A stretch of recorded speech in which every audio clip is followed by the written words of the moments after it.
Je sais que ça semble vraiment lointain, mais il y a à peine plus d'un mois, c'était Noël. Fou, hein?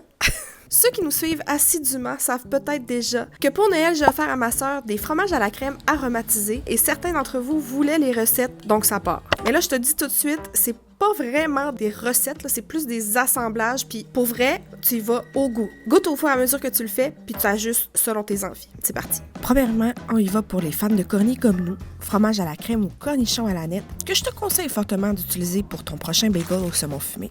À base d'un fromage à la crème ramolli, t'ajoutes simplement des mini cubes de cornichons. Ici, c'est à la nette, mais sans ail, parce que ma sœur m'aurait renié. Puis de la nette, c'est tout. C'est réglé, régale-toi.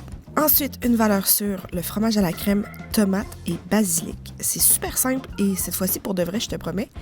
Ça a l'air super simple. À ton fromage à la crème ramolli, tu ajoutes des tomates séchées, égouttées et hachées grossièrement, puis du basilic qui a subi le même sort. Sel, poivre, pas les huiles et tadam, c'est fait. Le prochain, je suis allée vraiment avec ce que j'avais sous la main pour créer le fromage à la crème au pepperoncini poppers.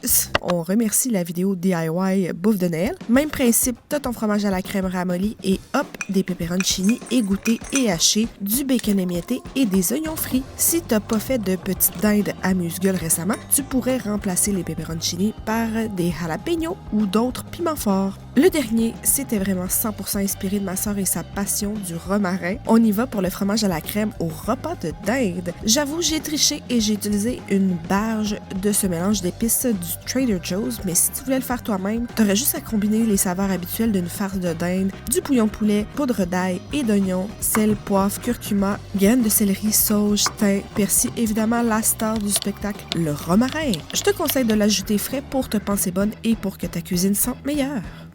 Je vous avais dit que c'était simple. Tu peux évidemment manger tous ces beaux mélanges-là, oui, sur ton bagel, mais aussi en trempette, avec des chips ou des petits pretzels. Si tu les essaies, donne-moi des nouvelles.